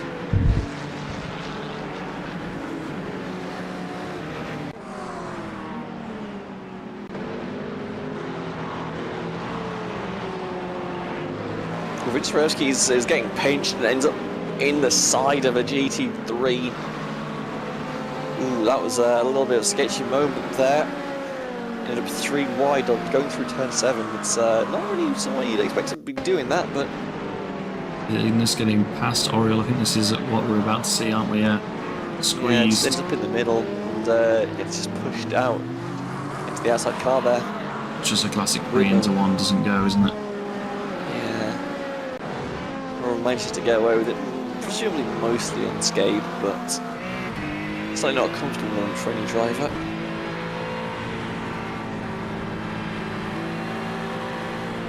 Track's still very wet. Huge amounts of spray still being kicked up.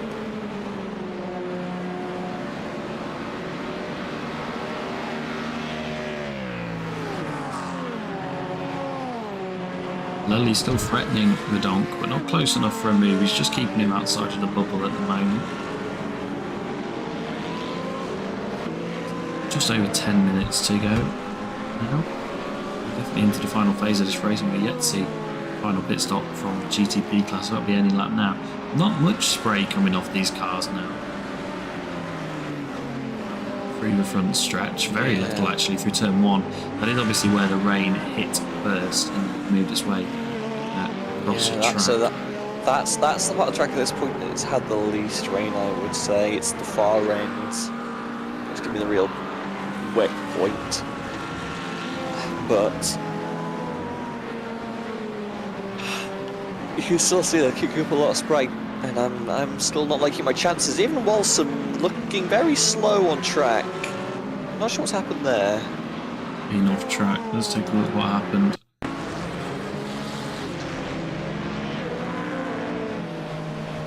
Muslim. Oh, onto. Ooh. Ooh, Wow. That is an incredible save. Oh, and the teammate avoids him as well. Ooh. That was some proper stuff there. Dominic Farrar not happy about something. There's James Ebram being given a strong penalty there for cross. Well, I'll tell you what, that makes this all the more interesting because Nagale is also potentially having a penalty come his way, but he's only 8 seconds back at the moment. Sideways, just pushed off track, nothing major going on there, but now stuck in a bit of a hellscape. Gonna get past Sebastian here. God. So many cars finding the same bit of road, space. Yeah. Like, they're just going to end up getting the nose shoved in. 3 wide on the entry of the corner. Someone has to back out. It's going to be the hypercar. Casper just keeps the car pointing forwards after that small incident. What happened there? Lely ahead of the donk momentarily. Got a better run out of the S's and then ahead into the corner, but I think he's going to go off here. Oh no, oh yes he does, just hits the curb. Oh. And then goes deep again in the second bit of a corner, and that's going to let Verdon get back past, and that's going to let... that's a lapped car that's trying to get back free. That's what's happened there. Yeah. It's just frustrating. You got the pass made, and you're trying to defend the position, you're not sure where your brake marker is now. We've done so many things, it's just easy to get a foot wrong and go a little bit deep there. And unfortunate there.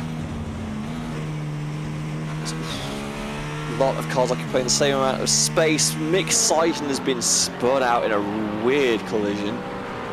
Let's take a look what happened. Verdonk to the pit lane as well. Mick Seichen, the 908 GT3 car. You can see all the prototypes behind. They're going to close up into turn 7 here, and there's so many of them. I think he just ends up being forced into 3 wide, and yeah. That's people reluctant. We've got more cars into the pit lane as well now. Verdonk on his way out. Goes to Vidrais. This is what we wanted to see. Verdonk to Vidrais. What did Gutierrez, Navale and Preem do behind as well? What's Verdonk's pace going to be? We've got to watch for sector times for you. Can I counter you? I don't think I want to see this. I think this is going to end very poorly for Verdonk, unfortunately. You say that, I he was just have quicker no than the confidence in his Acura track through that first conditions. sector. Surely not. Surely not under braking. What? I think we're into dry territory. Gutierrez and Navale agree. Preem doesn't though. Preem staying on the wets. Lely to the pit lane now. What's Lely gonna do?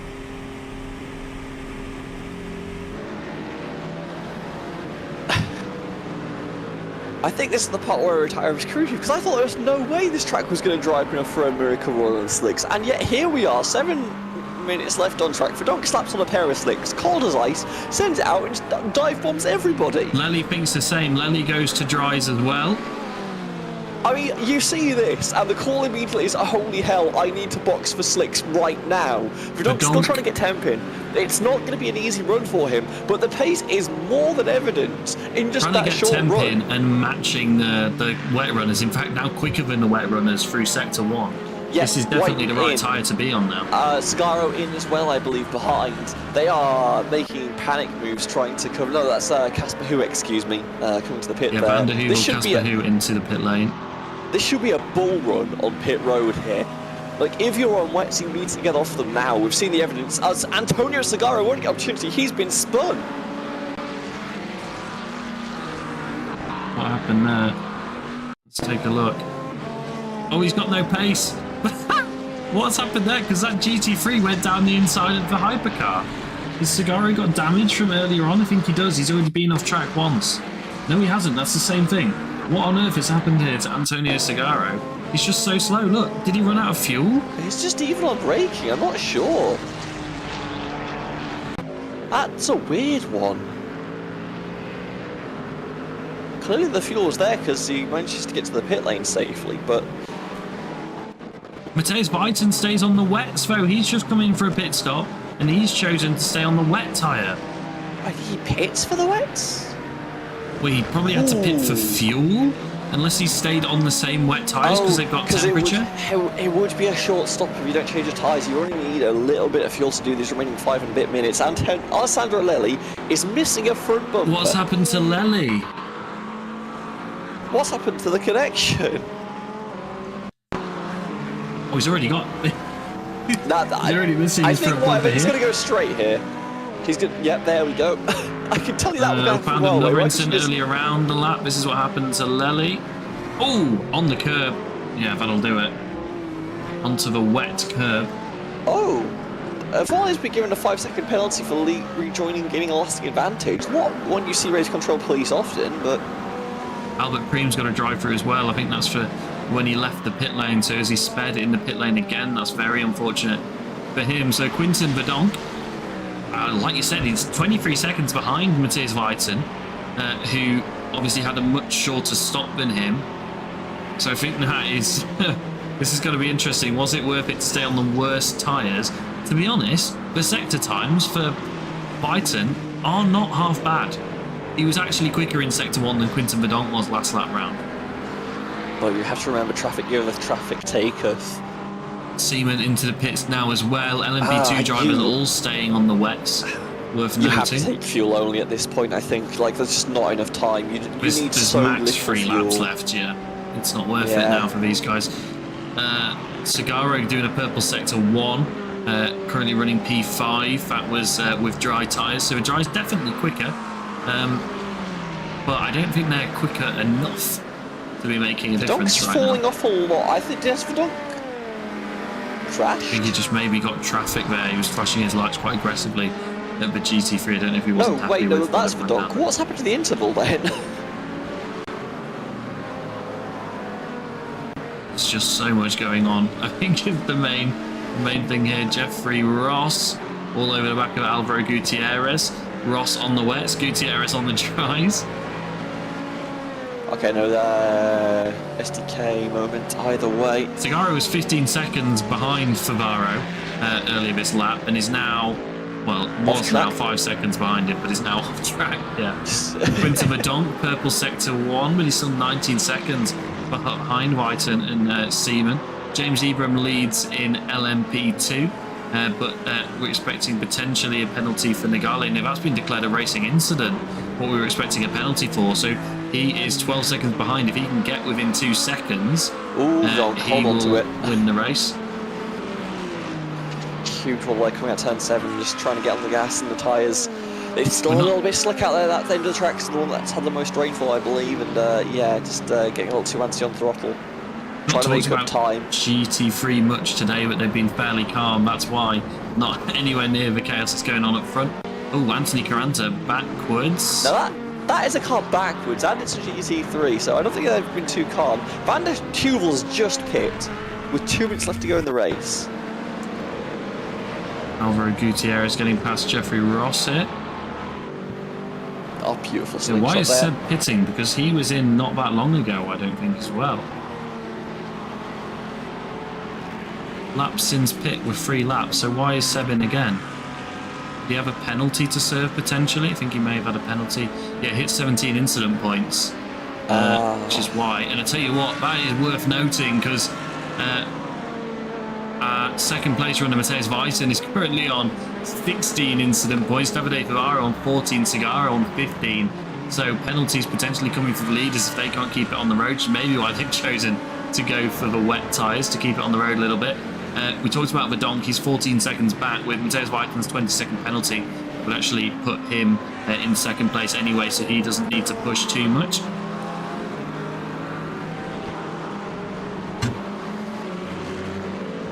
Vincereskis and Adam Jarvis having a little battle here.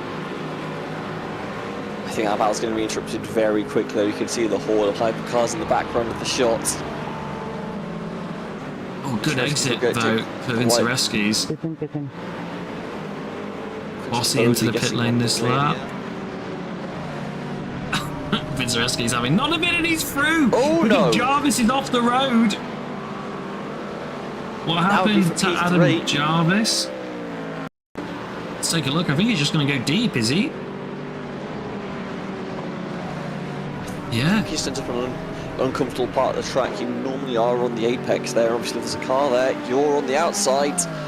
A little bit wetter, presumably, still, and the grip just doesn't let him turn the car. Just gets sopped off. Gives up P3 in the process, and now Segaro looking for a move in the essence. That's very, very, very brave against Davide Pavaro. This is the battle for 4. These two have both had big incidents today. Van der Meulenbroek on the radio, but we're not interested in that. Seaman will presumably take the checkered here, but Segaro manages to get through on Pavaro. Seaman just has the run down into Seaman a while away from the checkered, so keep focused on these guys. And Favaro's got nothing to match Segaro, actually. He's just pulled away very, very effectively. You know what? Favaro's still on the wets. Dry run is taking, 7 seconds a lap nearly now out of some of these guys, so I think a couple more laps and the race would change quite dramatically, quite quickly. Quinton Bedont would only have needed 3 more to get up to the back of Jean-Paul Seaman. Potentially even less, as the track will just continually dry out, but that's not going to matter because Jean-Paul Seaman's making his way through the final corner behind the Go Esports car, and Jean-Paul Seaman's going to win the race in GTP. What a mega, mega, mega race we've had today. Wow. Absolute chaos. Rain Avale and Koikoven come home. Vincent Cerise. We didn't see how he did it. That was right at the end of the race. On debut, I believe. He's going to come home to finish P1 overall. Let's go back and see what happened there, but congratulations to them. Nicole Monti will get the victory in the AM category. Waiting on the final bit should be James Ebram at least taking the checkered flag for the LMP2s. I'm not finding how he's managed to do it, but he has managed to do it. Ah, here we go. The others had to go to the pit lane on the last lap. Vincereskis, Nespolini, Falk all had to go to the pit lane on the last lap. Congratulations, Vincenzo Saroche, and his debut race in the Anstor Racing Series has made it work on fuel. Wow, wow, wow. Nespolini, I think, has maybe run out as well. Has he? Somebody's run out because they're being pushed around by their teammate. Wow, what an end to the race. Nicole Monti comes home to win in GT3. Amsayan came home in P2. Caranta P3. We've got donuts in the back from Jean-Paul Seaman. Matthias Weiten finished on the road P2. It's going to be P3 overall, and Quinta Bedonk will take P2. They got very close at the end. Only 2 turns separated them across the line. Wow, that would have been a mega, mega finish if it hadn't been for the penalty. James Ebram did win in the end in LMP2. That 10-second time penalty will not make a difference to the overall results. Nico Nagale in P2 in that class, Simon Bamba P3 and a lap down, but I think that's more to do with where they were relative to the leader. Wow, what a race. Adam Jarvis only half a second behind Vincereskis at the end as well. I feel for Verdonk though, like that is so close to getting the position off Whiten. I will give absolute credit. That is a bold move to be the first person to switch to slicks in a situation like this. And he did it at Daytona as well, and he went into the tyre barrier at turn 1. Yeah. So not dissuaded by his previous mistakes to pull the trigger at what, to be honest, was about the right time as well. It was perfect. It was actually perfect move there for Verdonk. Just doesn't get quite as much reward as I feel like they should have for it, but you know, still a fantastic drive there. Still, Seaman and Whiten have always traditionally been amazing hypercar drivers. No shame in using a few positions to them. All right then. time for some results. Your winner in GT3 and Nicole Monti by 30 seconds. Wow, wow, wow. What mega pace that was. I know Sven Elmers was mega in qualifying, but obviously had that, was it lap 1 or lap 2 incident?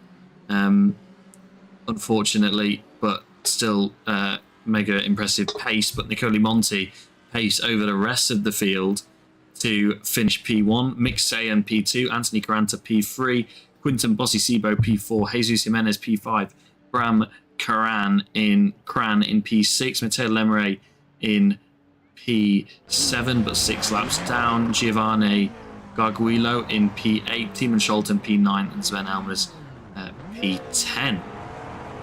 Right, let's do GT3 Pro. Kirby, I'm going to leave this one to you. Yep. Vincenzo Soares from out of nowhere on the final lap takes the victory. Eugene Espolino for 07 Racing comes home in second place. The Vincereskis for Vulcan and Adam Jarvis for the Spanish Inquisition. Massimiliano Ligeri will come home in P5 for 07.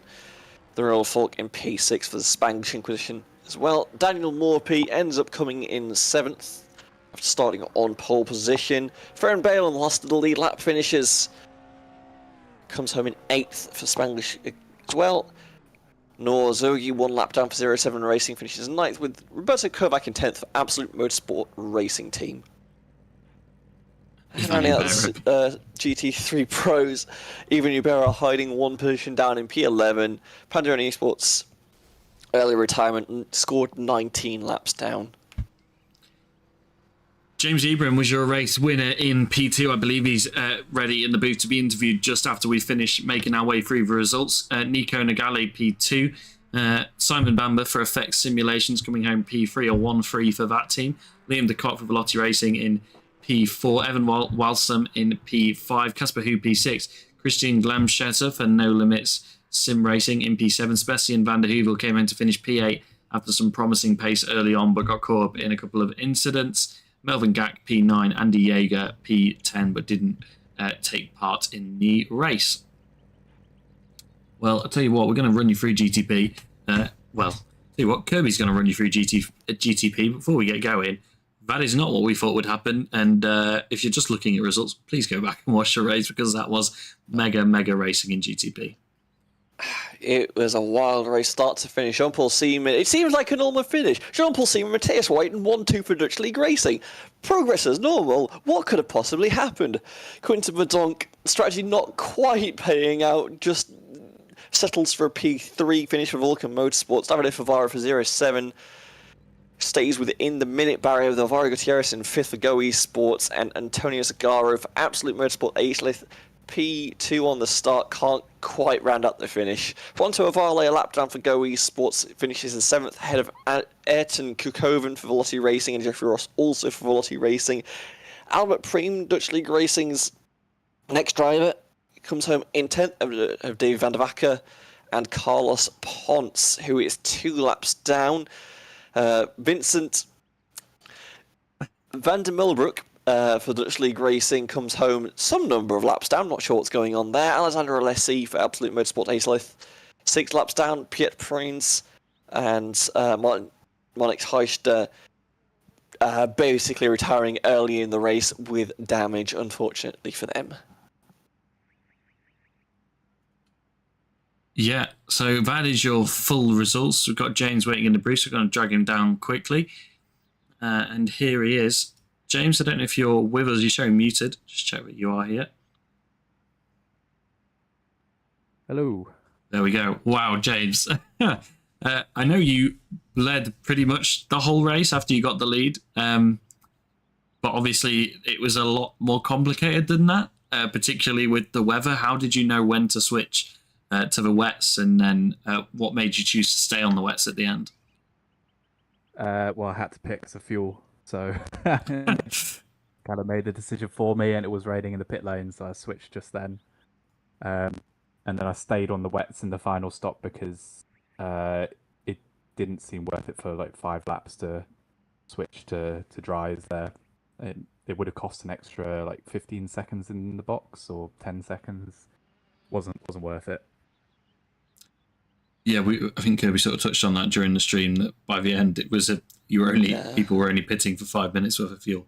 So obviously not worth it. I know we had who was it that got, I think Nagale behind you got pretty close, but obviously had a bit of a spin.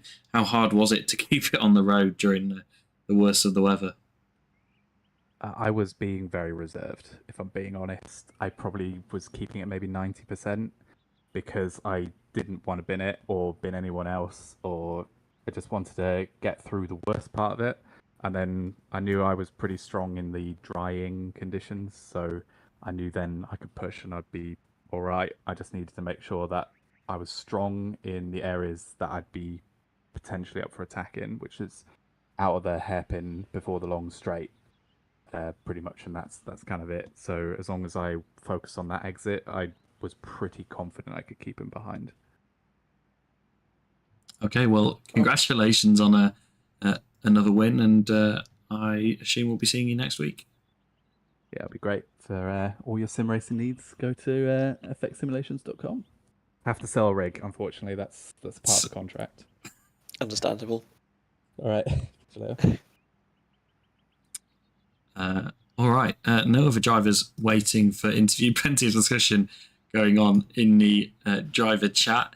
We're back next week for a race at Imola, and then we're back again after that for Silverstone, a 90-minute season finale. And make sure you tuned in next weekend at Silverstone, because plans are in action to announce the plans for next season. Before we go, Kirby, you got a moment of the race for me? The moment Verdonk put on slicks, because I have gone on for so long that you shouldn't put on slicks in these races. God damn, Verdonk did it, and he made me eat my words. And now, excuse me, I'm actually going to go eat some words. By words, I mean food. I mean the wets were a similar pace to the dries on those first couple of laps, but then they were 7 seconds quicker. So Yeah, and they do take a bit of time to get up to 10. So yeah. he was flying and he made it stick, and that's all you want from dries. Yeah, I mean, for me, I probably would have kept the wets on just due to my lack of skill. But these guys are obviously pretty good. All right, thanks to everyone that joined us, and like I said, we'll see you next time.